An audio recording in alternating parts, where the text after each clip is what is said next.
Hello दोस्तों, नमस्कार। आज हम लोग पढ़ेंगे पर्यावरण अध्ययन। ये हमारी वीडियो नंबर 2 है। यदि आपने पहली वीडियो नहीं देखी है तो प्लीज़ आप जाकर उस वीडियो को ज़रूर देखें। आइए शुरू करते हैं। पृथ्वी के चारों ओर सैल, मिट्टी, जल तथा वायु की पतली परत वातावरण मौजूद है। जिसमें जिसमें समस्त जीव निवास करते हैं, उसे क्या कहते हैं? उसको कहते हैं जीवमंडल। क्या कहते हैं? जीवमंडल।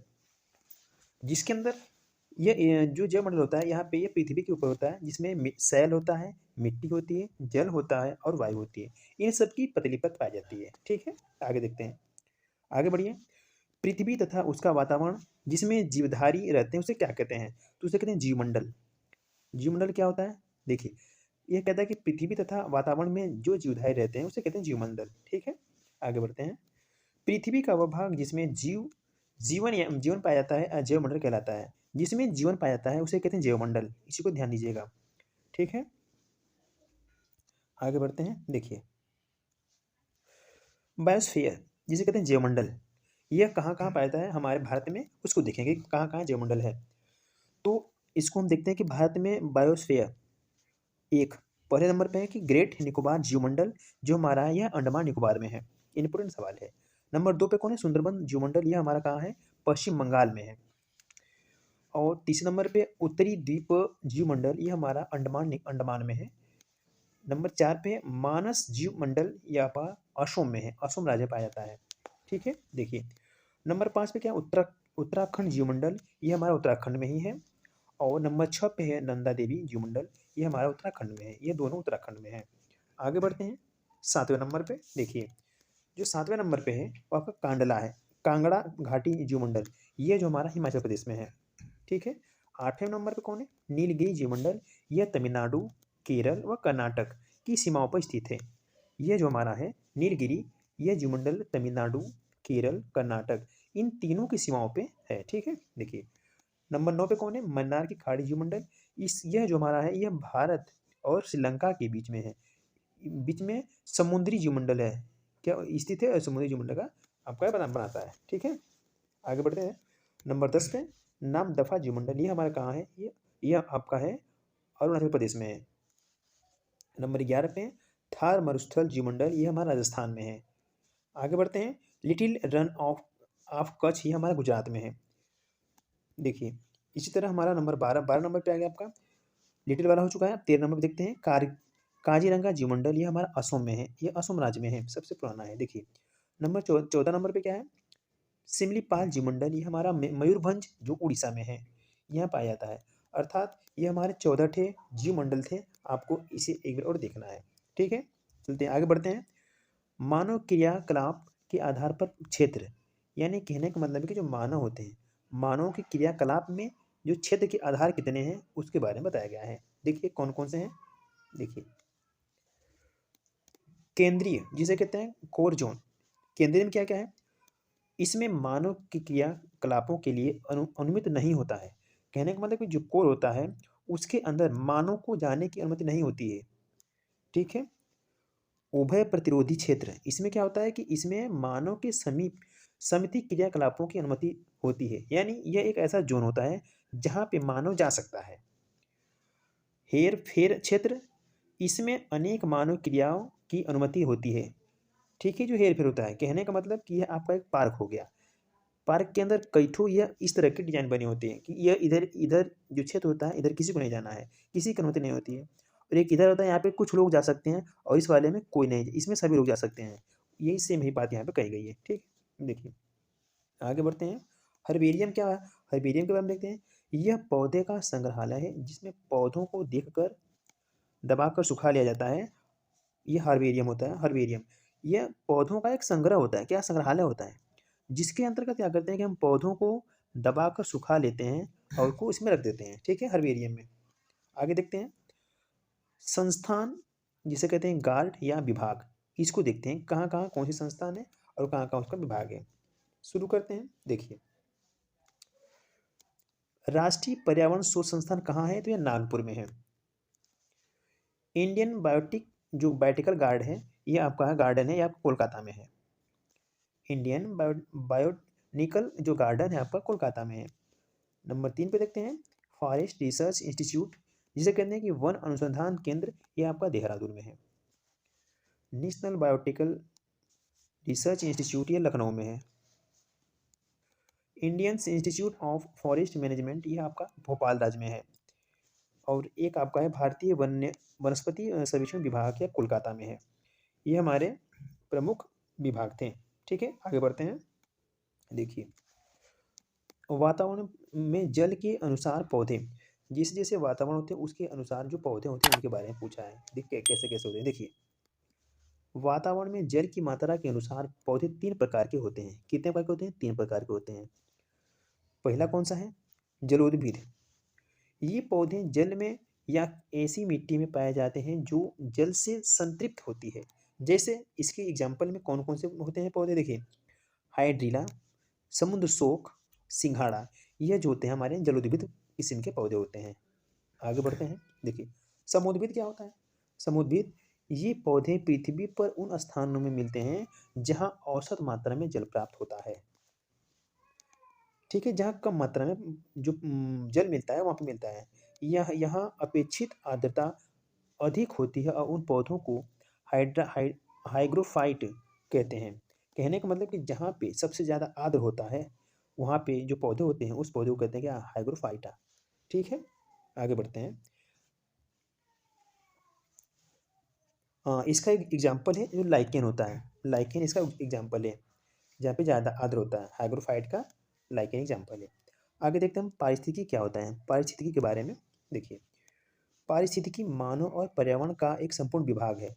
यह किसने कहा था? तो ये कहते हैं ई.पी. ओडम ने कहा था कि जो पारिस्थितिकी होती है ये मानव और पर्यावरण के, यह मानव और पर्यावरण का एक संपूर्ण विज्ञान होता है। ठीक है, पारिस्थितिकी शब्द का सर्वप्रथम प्रयोग किसने किया? तो ये जो प्रयोग किए थे रेटर ने किया था। किसने किया था? रेटर ने।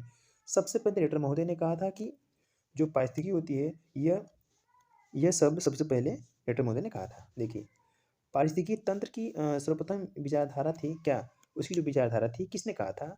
तो एजी टेंसले ने कहा था यह पारिस्थितिकी तंत्र एक सर्वप्रथम विचारधारा है। ठीक है, आगे देखते हैं। अब एजी टेंसले क्या है इसको देखिए। तो ये एक पर्यावरणविद थे। ठीक है, ये एक वैज्ञानिक थे पर्यावरण के। आगे देखते हैं। पारिस्थितिक तंत्र के दो भाग कौन कौन से होते हैं? वह जीवी तथा एक अजीवी। इसके दो भाग हैं। पहला होता है जीवी, दूसरा होता है अजीवी। इसके भाग होते हैं पारिस्थितिकी तंत्र के। इसी को ध्यान दीजिएगा। पारिस्थितिक तंत्र जो तंत्र में निरंतर आवश्यकता होती है किसकी? ऊर्जा की आवश्यकता होती है। जो हमारा पारिस्थितिक तंत्र होता है उस जिसे कहते हैं इकोसिस्टम, इसके अंदर हमें सबसे ज़्यादा ऊर्जा की आवश्यकता होती है। देखिए, पारिस्थितिक तंत्र का महत्व है क्या? कि ये पदार्थों का चक्रण व ऊर्जा प्रवाह करता है। कहने का मतलब कि ये जो पारिस्थितिक होता है इसमें पदार्थ का चक्रण होता है और ऊर्जा का प्रवाह होता है। आगे बढ़ते हैं। देखिए, इकोलॉजी सिस्टम जिसे कहते हैं पारिस्थितिकी संतुलन बनाए रखने के लिए उपलब्ध भूभाग के कितने क्षेत्र में वन संरक्षित रखने की अभिशंसा की गई है? तो वह 33%। यह बता रखा कि 33% भूभाग किसको चाहिए? पारिस्थितिकी तंत्र को संतुलित बनाने के रखने के लिए। ठीक है, 33%। विश्व का सबसे बड़ा पारिस्थितिकी तंत्र है कौन सा? समुद्र। यह विश्व का सबसे बड़ा पारिस्थितिकी तंत्र है। परितंत्र में ऊर्जा का प्राथमिक स्रोत क्या होता है? तो सूर्य का प्रकाश होता है। जो परितंत्र होता है हमारा उसमें सबसे बड़ा यदि कोई कहे प्राथमिक स्रोत है तो वह सूर्य होता है ऊर्जा का। परितंत्र में मानव है क्या? मानव सर्वहारी है। मानव जो हमारा है ये परितंत्र में सर्वहारी है। घरों के साज सज्जा की सजावटी में रखे गए कृत्रिम परितंत्र को क्या कहते हैं? उसे कहते हैं एक्वेरियम। आप सभी ने देखा होगा एक्वेरियम जिसके अंदर मछली रहती है। साग सज्जे जैसे जो सजावटी सामान होते हैं और फिर जो हमें अनेक प्रकार की जो आपको अनेक प्रकार की जो मछलियाँ होती हैं छोटी छोटी रंग बिरंगी, उन सबको रखते हैं एक्वेरियम में। ठीक है, इसे विशेष करके घरों में होटलों महलों में सजाया जाता है। देखिए, सामान्यतः मनुष्य द्वारा बनाए जाने वाले छोटे परितंत्र कौन कौन से हैं? तो आपका एक्वेरियम यह एक ऐसा परितंत्र है जो मानव बनाता है, मानव निर्मित होता है। ठीक है, देखिए आगे बढ़ते हैं। सर्वाधिक अस्थायी परितंत्र तंत्र है क्या? पारिस्थितिक तंत्र है क्या? यह महासागर होता है। यह एक अस्थायी होता है महासागर। ठीक है, आगे बढ़ते हैं। परितंत्र पारिस्थितिकी तंत्र का महत्व क्या है? उसका महत्व होता है कि ऊर्जा प्रवाह और पदार्थों के चक्रण में इसका सबसे ज़्यादा महत्व होता है। ऊर्जा के प्रवाह में होता है और पदार्थ के चक्कर में होता है इसका प्रयोग। किसका? पारिस्थितिकी तंत्र का। ठीक है, आगे बढ़ते हैं। मानव निर्मित पारिस्थितिकी तंत्र है कौन सा? तो फसल परितंत्र जो होता है मानव निर्मित परितंत्र है। ठीक है, फसल परितंत्र। आगे बढ़ते हैं, ध्यान दीजिएगा। विश्व का सर्वाधिक विक्षुब्ध परिस्थितिकी तंत्र कौन सा माना जाता है? तो मानसूनी बायोम यह माना जाता है। मानसूनी बायोम ये विश्व का विक्षुब्ध परिस्थितिकी तंत्र है। ठीक है, आगे बढ़ते हैं। उपभोक्ता। उपभोक्ता क्या होता है? कंज्यूमर। देखिए, परितंत्र में प्राथमिक उपभोक्ता होता है क्या? शाकाहारी प्राणी। जितने शाकाहारी प्राणी होते हैं ये हमारे परितंत्र में प्राथमिक उपभोक्ता होते हैं। ठीक है, खाद्य श्रृंखला में मनुष्य है क्या? उपभोक्ता। ये आपका खाद्य श्रृंखला में उपभोक्ता होता है मनुष्य। पारिस्थितिकी तंत्र में उच्चतम पोषण स्तर प्राप्त करता है कौन? सर्वहारी। सर्वहारी जो जीव होते हैं वो सबसे ज़्यादा क्या करते हैं? आपका उच्च पोषण प्राप्त करते हैं। आगे बढ़ते हैं, ध्यान दीजिएगा। इसी तरह देखिए, परितंत्र में बाँझ का जो स्थान होता है वो सर्वोच्च स्थान होता है। सर्वोच्च उपभोक्ता का होता है बाँझ का स्थान। ठीक है, आगे देखिए। खाद्य श्रृंखला में ऊर्जा का प्रवाह कैसा होता है? तो एक दिशी होता है। ऊर्जा का जो प्रवाह होता है वो एक दिशी होता है। वो एक, ठीक है, एक दिशी होता है, ना कि बहुदिशी। ठीक है, ध्यान दीजिएगा। प्रथम श्रेणी उपभोक्ता कौन सा होता है? शाकाहारी जंतु जैसे खरगोश, हिरन, ये हमारे होते हैं प्रथम श्रेणी के उपभोक्ता। द्वितीय श्रेणी के उपभोक्ता होते हैं आपका मांसाहारी, और तृतीय श्रेणी के उपभोक्ता होता है मांस खाने वाला जानवर जो भी हो। ठीक है, देखिए पिरामिड। पिरामिड में एक तालाब के परितंत्र में जीव भार का पिरामिड होता है कैसा? वो उल्टा होता है। कभी भी यदि हम तालाब की बात करें तो तालाब में जो जीव होते हैं, जीव भार का जो पिरामिड बनता है वो हमेशा उल्टा बनेगा। आगे देखते हैं। घास स्तरीय परितंत्र में संख्या का जो पिरामिड होता है घास के, वो बनता है आपका सीधा। यह बनता है घास स्थलीय परितंत्र का। ध्यान दीजिएगा, सीधा बनता है। एक वृक्ष पारिस्थितिकी तंत्र में संख्या का पिरामिड कैसा बनता है? यदि वृक्ष की बात करेंगे तो उसका उल्टा बनेगा। ठीक है, देखिए ऊर्जा का पिरामिड सदैव कैसा होता है? तो सीधा होता है। इसमें से आपको एक सवाल जरूर पूछेगा। ठीक है, पिरामिड के बारे में। तो ये चार्ट है, आप इसको देख लीजिएगा। ठीक, आगे बढ़ते हैं। पर्यावरण, इसके बारे में। आधुनिक वैज्ञानिक युग में विश्व की गंभीर समस्या है क्या?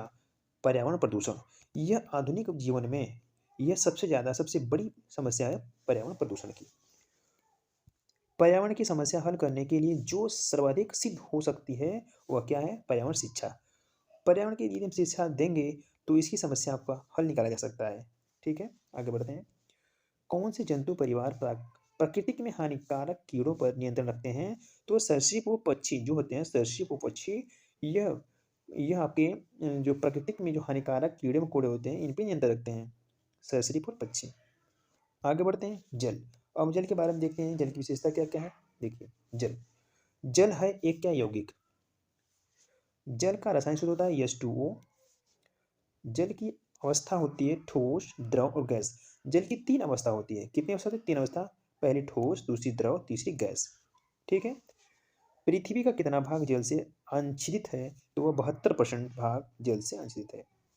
जलीय पौधा है का सिंघाड़ा, कमल, हाइड्रिला, यह जो हमारे हैं ये जलीय पौधे हैं। जल का गैसीय रूप क्या कहलाता है? तो वह कहता है जलवाष्प। जो हमारे जलवाष्प होता है यह गैस जल का गैसीय रूप होता है। देखिए आगे, जल का धरातलीय स्रोत क्या होता है? तो वह नदियाँ होती हैं।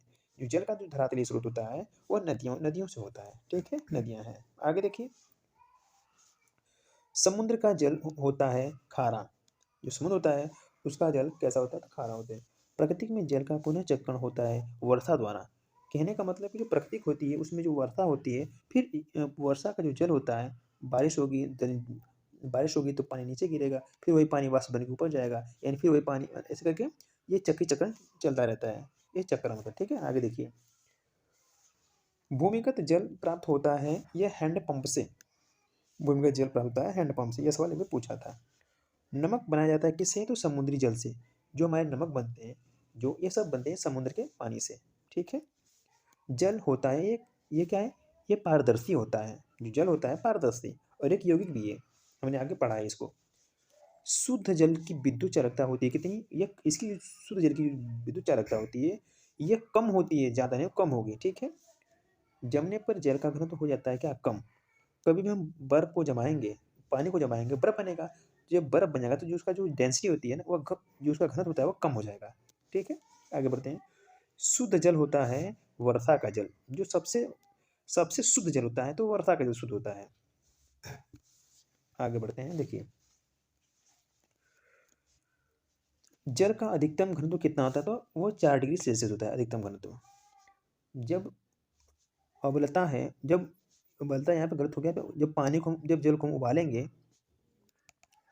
तब उस समय उबालेंगे तब उस समय उसका जो मान होता है, ये 100 डिग्री सेल्सियस पे उस पानी को क्या करेंगे, उबालेंगे। ठीक है, आगे देखिए। पौधे किस क्रिया में जल वाष्प के रूप में बाहर निकालता है, तो जो जो पौधे होता है वह वाष्पोत्सर्जन की क्रिया में जल को क्या करता है, बाहर निकालता है। कैसे निकालता है, वाष्प की क्रिया से। रक्त का लगभग कितने भाग जल जल होता है, जो रक्त होता है, रक्त का लगभग 40%, 40% जो भाग होता है वो जल होता है।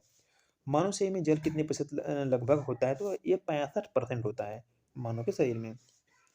शरीर में पानी की कमी होने का क्या कारण होता है, तो वो होता है हाइड्रेशन होता है। हाइड्रेशन से क्या होता है कि मानव के शरीर में पानी कम होता है। देखिए आगे बढ़ते हैं।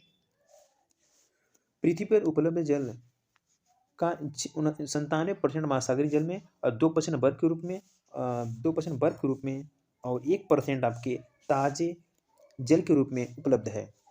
इसको फिर से देखिए दोबारा एक बार। जो हमारा पृथ्वी है, पृथ्वी जो महासागर है, तो 97% महासागरीय जल है, और 2% हमारा वर्षा का जल है, और 1% पीने योग्य यानी शुद्ध जल है। ये हमारा उपलब्ध है। ठीक है, पृथ्वी पर पानी शुद्ध किया जाता है किससे, क्लोरीन डालकर। यदि हम क्लोरीन को डाल देंगे तो हमारा जो पानी होता है वो बिल्कुल शुद्ध हो जाएगा पानी। उसके अंदर कोई बैक्टीरिया नहीं रहेगी, बिल्कुल पानी फ्रेश हो जाएगा। जल स्रोतों में डाला जाता है क्या, पोटेशियम पैरामैग्नेट। इसको हम हिंदी में कहते हैं लाल दवा। इसको हम पानी में डाल देंगे तो जो पानी का स्रोत होता है वो बदल जाएगा। ठीक है, जल प्रदूषण का प्रमुख प्रभाव कौन सा है, तो वह जलीय जीवन के लिए ऑक्सीजन की कमी। यह जो होता है हमारा जल प्रदूषण का प्रभाव होता है। देखिए आगे। किस जल के साथ साबुन के ज़्यादा झाग बनते हैं, तो वो बनता है मृदु जल के साथ। यदि हमको साबुन में ज़्यादा से ज़्यादा झाग बनाना है तो मृदु जल रहेगा, तो उसमें ज़्यादा झाग बनता है। आगे देखते हैं। जल प्रदूषण का कारण क्या क्या है, तो जो उसका कारण होता है, देखिए सीवेज, डिटर्जेंट तथा साबुन, ईंधनों का उबलना, औद्योगिक अपशिष्ट से, और नाभिकीय ऊर्जा, कृषि पदार्थ, ये सब हमारे क्या होते हैं, जल प्रदूषण के कारण होते हैं। जल प्रदूषण से हानियाँ कौन कौन सी हानियाँ होती है, उसको देखते हैं। रोग होता है, फसलों पर प्रभाव पड़ता है, जलीय जीवों को हानि होती है, शैवालों की हानि होती है, पर्यावरण कारणों पर प्रभाव पड़ता है। यानी कहने का मतलब ये जितने ये सब बीमारियाँ होती हैं ये जल प्रदूषण से होती हैं, और ये इसके कारण होते हैं। तो इन सब से बचिए। देखिए आगे बढ़ते हैं। विविध क्वेश्चंस में क्या है, विविध वाले में, जीव विज्ञान के जनक किसे कहते हैं, तो अरस्तु कहते हैं। एक कोशिकीय प्राणी है अमीबा। अमीबा हमारा एक कोशिकीय होता है। मानव का वैज्ञानिक नाम क्या होता है, तो होमो सैपियंस ये मानव का वैज्ञानिक नाम है। एक कोशिकीय प्राणी नहीं है, कौन, मेढक, मनुष्य, पौधे, ये एक कोशिकीय नहीं है। सबसे सरल बहुकोशिकीय जंतु कौन सा है, तो वह स्पंज है, सबसे सरल है। कोशिका जीवन की सबसे छोटी कार्यात्मक एवं रचनात्मक इकाई है। ठीक है, कोशिका। बहुकोशिकीय कौन कौन से होते हैं, तो मछली, हाथी और चींटी, ये हमारे क्या होते हैं, बहुकोशिकीय जीव होते हैं। मछली, हाथी, चींटी। सबसे लंबी कोशिका तंत्रिका तंत्र की कोशिका होती है। किसकी होती है, तंत्रिका तंत्र की कोशिका सबसे बड़ी कोशिका होती है। जल और जमीन दोनों स्थान पर रहने वाले जंतु को क्या कहते हैं, तो उसे कहते हैं उभयचर। यह जल में भी रहते हैं और जमीन पर भी रहते हैं, दोनों जगह रहते हैं। नभोचर स्तनधारी होते कौन कौन से, तो चमगादड़ होता है, ये होता है नभोचर स्तनधारी होता है। आगे देखिए कुछ बातें और हैं। पक्षियों की विशेषता क्या है, वे हल्की एवं खोखली उनकी हड्डियां होती हैं, इनकी ये विशेषता है। कंगारू कहाँ पाया जाता है, तो ये ऑस्ट्रेलिया में पाया जाता है कंगारू। जंतु स्तनी नहीं है, कौन सा जंतु है जो स्तनी नहीं है, शुतुरमुर्ग। शुतुरमुर्ग क्या अंडा देता है, ये स्तनी नहीं है। जंतु स्तनी कौन है, तो एक कीड़ना और चींटीखोर, डॉल्फिन, ये जो हमारे हैं स्तनी होते हैं। ठीक है, आगे बढ़ते हैं। आर्थ्रोपोडा का लक्षण क्या होता है, यह जोड़ीदार या टांगे जो होती हैं ये होते हैं आर्थ्रोपोडा के। भिन्न प्रकार के जंतु हैं कौन कौन से, जो भिन्न प्रकार के होते हैं जंतु, तिलचट्टा, मकड़ी, मच्छर और रजत मछली ये हमारे विभिन्न प्रकार के जंतु हैं। आगे देखते हैं, केंद्रक विहीन लाल रुधिर कणिका किस में होते हैं? तो कीट में होते हैं। ये केंद्रक विहीन होते हैं, इसमें कोई केंद्रक नहीं पाया जाता है। ठीक है, आगे से जीव किसानों का मित्र कहलाता है, तो केंचुआ कहलाता है। ये हमारा केंचुआ जो है किसानों का मित्र कहलाता है। इसकी लंबाई कितनी होती है? तो इसकी लंबाई होती है 8, इसकी लंबाई होती है 11 इंच और इसकी उम्र होती है 8 साल। ठीक है, केंचुआ के बारे में हो गया। आगे बढ़ते हैं, देखिए रेशम किससे बनता है? तो इसमें लार्वा की लार ग्रंथियों से बनता है रेशम। कोशिका का शक्ति ग्रह केंद्र कौन होता है? तो माइटोकॉन्ड्रिया होती है कोशिका की शक्ति केंद्र। आत्महत्या की थैली की बात करें तो आत्महत्या की थैली होती है लाइसोसोम, इसको कहते हैं आत्महत्या की थैली। आगे बढ़ते हैं, प्रोटीन की फैक्ट्री इसे कहते हैं राइबोसोम को, ये होता है प्रोटीन की थैली। संसार का सबसे बड़ा पुष्प पूछेगा तो पुष्प आपका रिफ्लेक्सिया, यह संसार का सबसे बड़ा पुष्प होता है। और संसार का सबसे छोटा सबसे लंबा पुष्प की बात करें, लंबा इसमें बड़ा था, लंबा की बात करें तो केवड़ा। केवड़ा जो होता है सबसे लंबा पुष्प है और एक सबसे लंबा, यहाँ पे बड़ा होता है, यहाँ पे लंबा है। तो बड़ा की बात करें तो रिफ्लेक्सिया है और यहाँ पे लंबा पुष्प की बात करें तो केवड़ा है। आगे बढ़ते हैं, देखिए यूकेलिप्टस सबसे बड़ा आवृतजीवी वृक्ष है। कैसा वृक्ष है? आवृतजीवी है। किस वृक्ष का पर्यावरणविद सबसे ज्यादा विरोध कर रहे हैं? तो यूकेलिप्टस का। यह इसे कहते हैं हिंदी में सफेदा। यह इसको एक दिन में 70 लीटर पानी की आवश्यकता होती है और यह जो भूमि विनाशक होता है। ठीक है, आगे देखिए समुद्र के किनारे उगने वाले वृक्ष होते हैं कैसे? लवणोद्भिद होते हैं। जो हमारे समुद्र होते हैं उसके किनारे जो पौधे जो वृक्ष जमते हैं उसके अंदर ज़्यादा लवण होते हैं, तो उसे कहते हैं लवणोद्भिद वृक्ष कहते हैं। आगे बढ़ते हैं, शुष्क वातावरण में पाए जाने वाले पौधे क्या कहलाते हैं? तो वह कहते हैं मरुद्भिद, जो शुष्क इलाकों में पाए जाते हैं। ठीक है, उसे कहते हैं मरुद्भिद। आगे बढ़ते हैं, विक्टोरिया रीजिया सबसे बड़ी पत्ती वाला पौधा है। सबसे बड़ी पत्ती वाला पौधा कौन सा है? तो विक्टोरिया रीजिया है। कोफिया अमेरिका कॉफ़ी देने वाला पौधा है, जो कॉफ़ी देता है उसे कहते हैं कोफिया। ये कहाँ पाया जाता है? तो अमेरिका में पाया जाता है। सामान्य प्रयोग में आने वाला मसाला लौंग फूल की जो कली से प्राप्त होता है। जो लौंग होता है हमारा, ये फूल की कली से प्राप्त होता है लौंग। ठीक है, आगे बढ़ते हैं, देखिए मधुमक्खी पालन शुरू करने का सबसे अच्छा समय होता है अक्टूबर से दिसंबर। इस समय आप मधुमक्खी पालन कर सकते हो। नेपेंथिस एक ऐसा पौधा है जो मेंढक, कीड़े मकोड़ों और चूहे जैसे छोटे जीवों को अपने अंदर फांस कर खा जाता है। ये हमारे देश में यह पौधा कहाँ पाया जाता है? तो यह मेघालय में पाया जाता है। मेघालय में नेपेंथिस नाम का पौधा पाया जाता है। आगे देखिए, एक पश्मीना शाल लगभग कितने साधारण स्वेटरों के बराबर गर्म करती है? तो वह 10, यह आपका कश्मीर में होता है लेकिन इसमें 10 दिया है, ये डाटा गलत है। यहाँ पे 6 रहेगा, 6 स्वेटर के जितना गर्म करेगा। ठीक है, कितना? 6 स्वेटर। इस चीज़ को आप ध्यान देना। आगे बढ़ते हैं,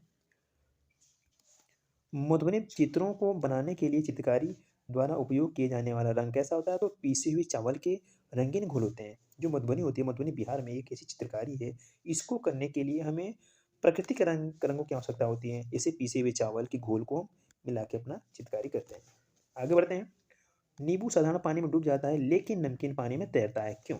क्योंकि नमकीन पानी का घनत्व साधारण पानी के घनत्व से अधिक होता है। इसकी वजह से हमारा जो नींबू होता है वो साधारण पानी में डूब जाता है।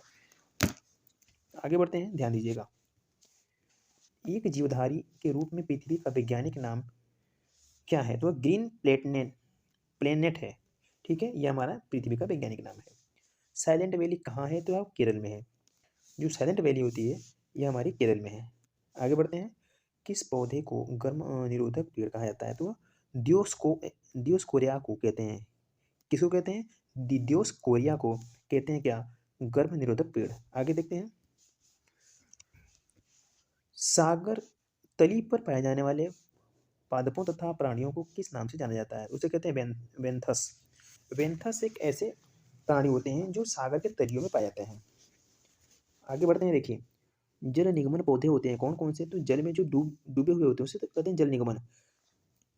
स्पंज जड़ें पाई जाती हैं कहाँ पे? तो ये जूसियाँ पाई जाती हैं। ध्यान दीजिएगा, पौधे से प्राप्त पदार्थ नहीं है तो आपका लैक्टस, ये आपका पौधे से नहीं बनता है लैक्टस। ठीक है, पौधे से प्राप्त पेय पदार्थ होता है आपका चाय, कॉफ़ी, कोकी, ये सब हमारे पौधे से मिलता है जिसको हम लोग पीते हैं। आगे बढ़ते हैं, नागफनी के कांटों रूपांतरित होते हैं किसमें? पत्ते में, पत्ती में। जो पत्ती होती है यह नागफनी में ये कांटों के रूप में परिवर्तित हो जाती है। तेल व रेशा प्रदान करने वाला पौधा कौन सा होता है? तो नारियल। नारियल एक ऐसा जो पेड़ है इसे जिससे हमको तेल भी मिलता है और रेशे भी मिलते हैं, रस्सी भी मिलती है। पेनिसिलिन प्राप्त होता है कहाँ से? तो कवक से। जल प्रदूषण की समस्याओं को पहचानने वाला विद्वान कौन था? तो वो था चार्ल्स डार्विन। चार्ल्स डार्विन एक ऐसा वैज्ञानिक था जिसने जल प्रदूषण को पहचान लिया। प्रकाश कितने तरंगों से बनता है? तो 7 रंगों से बनता है। देखिए आगे बढ़ते हैं। टाइगर राज्य कहा जाता है किसको? मध्य प्रदेश को। इसको कहते हैं टाइगर राज्य। पर्यावरण निश्चयवाद के प्रतिपादक कौन थे? तो कार्ल रिटर। कार्ल रिटर एक ऐसे वैज्ञानिक थे, ये पर्यावरण निश्चयवाद के प्रतिपादक थे। राष्ट्रीय वन नीति बनाई गई थी कब? तो 1988 में बनाई गई थी राष्ट्रीय वन नीति। स्वच्छ जल प्रकाश कितनी गहराई तक जाता है? जो हमारा जो शुद्ध पानी होता है उसमें पूछा है। जो प्रकाश की किरणें होती है कितनी गहराई जाती है? तो 50 मीटर लगभग जाती है, 50 मीटर। आगे देखते हैं। औद्योगिक संसाधनों की चिमनियों से निकाला जाता है क्या? Sulphur dioxide. सल्फर डाइऑक्साइड यह एक ऐसा पदार्थ होता है जो जो चिमनियाँ बनती हैं उन चिमनियों में से निकाला जाता है।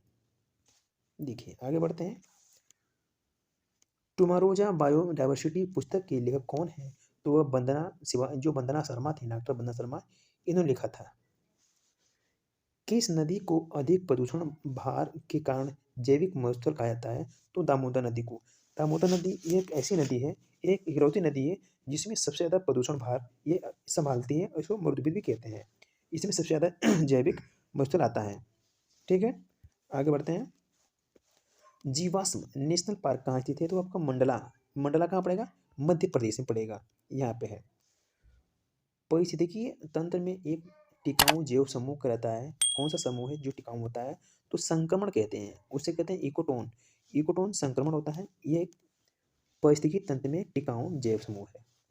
भारत में मोटर वाहन उत्सर्जन यूरो को यूरो को प्रथम लागू किया था किसने? कब लागू किया गया था यूरो को? तो 1999 में लागू किया गया था। मोटर वाहनों से निकले धुएं में सर्वाधिक मात्रा में होती है क्या? तो कार्बन मोनोऑक्साइड। ये कितने परसेंट होती है? 77% लगभग होती है। ठीक है, ध्यान दीजिएगा। सरोवर या झील में तेजी से वृद्धि करने वाला है कौन सा होता है? ये जलकुंभी। जलकुंभी एक ऐसा जलीय पौधा है जो सबसे ज़्यादा ये हानिकारक पौधा होता है, ये सबसे ज़्यादा फैलता है सरोवर और झीलों में। सूर्य के प्रकाश में उगने वाले पादपों को क्या कहते हैं? जो सूर्य के प्रकाश में उगते हैं पौधे पादप उन्हें कहते हैं आदपोदविद। ठीक है, आदपोदविद कहते हैं। बेकार सख्त भूमि में उगने वाले पौधों को क्या कहते हैं? उसे कहते हैं कर्सोफाइट। जो कर्सोफाइट होते हैं ये बेकार जगह पे उगते हैं। मरुस्थल में उगने वाले पौधे क्या कहलाते हैं? तो जीरोफाइटा। जो हमारे जीरोफाइट्स होते हैं या जीरोफाइटा होते हैं ये हमारे मरुस्थल में उगते हैं। ध्यान दीजिएगा। लवणीय मृदा में उगने वाले पौधों को क्या कहते हैं? तो उसे कहते हैं आपका हेलोफाइट। ये हमारे होते हैं लवण में उगते हैं। मानव जनित पर्यावरणीय प्रदूषण कहलाता है क्या? ह्यूमेलिन। ह्यूमेलिन होता है जो मानव से ये जनित होते हैं, मानव द्वारा बनता है, ये पर्यावरण प्रदूषण है। वर्तमान में वन किस सूची में बस किस सूची का विषय है? तो जो हमारा वन है इसको रखा गया सम्मति सूची में वर्तमान में। समस्त जैविक क्रियाएं कितने तापमान से के मध्य होती हैं? जो समस्त होती हैं वो 0 से लेकर 50 डिग्री सेल्सियस तक होती हैं। विश्व का प्रथम ग्रीन हाउस मॉनिटरिंग उपग्रह कौन सा है? तो इबुकी। जो हमारा इबुकी जिसे कहते हैं जापान का निर्माण, ये आपका एक ऐसा मॉनिटरिंग उपग्रह है, यह पहला ग्रीन हाउस मॉनिटरिंग करता है। आगे बढ़ते हैं। देखिए हाँ, इसको जापान ने बनाया था इबुकी को। सामान्य रूप से आहार श्रृंखला में कितनी कड़ियाँ होती हैं? तो 4 कड़ियाँ होती हैं, आहार की 4 कड़ियाँ होती हैं। पौधों का सबसे बड़ा उपभोक्ता है एक मनुष्य जो होता है, मनुष्य सबसे ज़्यादा पौधों का उपभोक्ता होता है। दुनिया का पहला इको कंप्यूटर अमेको कहाँ कहाँ बनाया गया था? तो डबलिन जो आयरलैंड में है, यहाँ पे बनाया गया था। इमो अमोको अमेको जो कंप्यूटर था। सोलर कुकर सूर्य की किन किरणों से ऊर्जा प्राप्त अवशोषित करता है? तो ये आपका अवरक्त किरणों से ऊर्जा को क्या करता है? अवशोषित करता है। आगे बढ़ते हैं। देखिए रिंग ऑफ फायर किस महासागरीय पेटी से संबंधित है? तो ये प्रशांत महासागरीय पेटी से संबंधित है रिंग ऑफ फायर। वन के पेड़ों पर उगने वाले उगे मिलते हैं कौन? लाइकेन, लाइकेन होता है कहाँ पे? लाइकेन हमेशा वृक्षों के ऊपर ये आपका उग जाता है, तो कहीं झाड़ियों में उग जाता है, तो कहीं पर्वतों पे उग जाता है, ठीक है। भारत में केंद्रीय बाढ़ नियंत्रण बोर्ड की स्थापना कब की गई थी? तो 1954 में की गई थी केंद्रीय बोर्ड बाढ़ नियंत्रण की स्थापना। भारतीय केंद्रीय भूमि संरक्षण मंडल स्थापित है कहाँ? तो ये आपका स्थापित हुआ था 1953 में। केंद्रीय भूमि संरक्षण मंडल, इसका शुरुआत किया गया था 1953 में। देखिए आगे बढ़ते हैं। केंद्रीय गंगा प्राधिकरण स्थापित कब हुआ था? तो ये हुआ था 1985 में। केंद्रीय गंगा प्राधिकरण की बात करेगा तो 1985 में इसकी स्थापना हुई थी। पृथ्वी दिवस मनाने की शुरुआत किसने की? ये गिलार्ड नेलान ने की थी। कब की? ये कहाँ के थे? अमेरिका के थे। अमेरिकी सीनेट के थे, मेंबर थे। भारत में वृक्षारोपण उत्सव जिसे वन महोत्सव कहा जाता है, इस कार्यक्रम के जन्मदाता कौन थे? तो जवाहरलाल नेहरू थे। जवाहरलाल नेहरू ने सबसे पहले वृक्षारोपण को शुरू किया था। वर्ल्ड वाइल्ड फंड WWF का प्रतीक क्या है? तो जॉइंट पांडा, ये उसका प्रतीक है। आगे बढ़ते हैं। देखिए रेंडियार किस बायो का जीव है? जो हमारा रेंडियार है टुंड्रा बायो का जीव है। ओजोन परत की मोटाई नापने की इकाई को क्या कहते हैं? उसे कहते हैं डावसन। डावसन जो हमारा एक ऐसा यंत्र है, इससे हम ओजोन की मोटाई को नापते हैं। आगे बढ़ते हैं। समुद्र सतह के से प्रत्येक 165 मीटर ऊपर जाने पर तापमान कितना % गिर जाता है? तो 1 डिग्री सेल्सियस गिर जाता है तापमान। यदि हम समुद्र की सतह से ऊपर जाएंगे कितना? 165 किलोमीटर, 165 किलोमीटर हम जाएंगे ऊपर, तब हमारा 1 डिग्री सेल्सियस तापमान क्या हो जाएगा? कम हो जाएगा। देखिए आगे बढ़ते हैं। अर्थ आवर प्रत्येक वर्ष कब मनाया जाता है? तो 28 मार्च को मनाया जाता है पृथ्वी आवर। अर्थ आवर क्यों मनाया जाता है? पर्यावरण और ऊर्जा बचाने के लिए मनाया जाता है। महोगनी तथा एबोनी वृक्ष कैसे वनों से संबंधित होते हैं? तो ये अनुवर्ती सदाबहार वन से ये आपके संबंधित होते हैं। आगे बढ़ते हैं। कुछ और सवाल हैं। देखिए जैतून की फसल किस जलवायु की है? तो ये भूमध्य सागरीय जलवायु की होती है जैतून की फसल। वन महोत्सव हर वर्ष किस महीने में मनाया जाता है? तो अगस्त में मनाते हैं वन महोत्सव। वृक्ष मानव किससे कहा जाता है? तो आपका Richard St Barbe, Barbe Baker को कहते हैं। वृक्ष मानव ये आपको रिचर्ड सेंट बार्ड बेकर को कहते हैं। आगे देखते हैं। मूत्र में जल की मात्रा कितने % होती है? तो लगभग 95% होती है। भोपाल गैस त्रासदी दुर्घटना किस वर्ष हुई थी? तो 1984 में हुई थी। मछली को खिलाया जाने वाला भोजन आटे की गोलियां होती हैं। मूली, शलजम, चुकंदर, गाजर ये हमारी जड़ होते हैं, और आलू, अदरक जो हल्दी होती है हमारी तना होती है। ठीक है, तो दोस्तों आज के लिए इतना ही। अब आपसे अगली वीडियो मिलेंगे, तब तक के लिए धन्यवाद।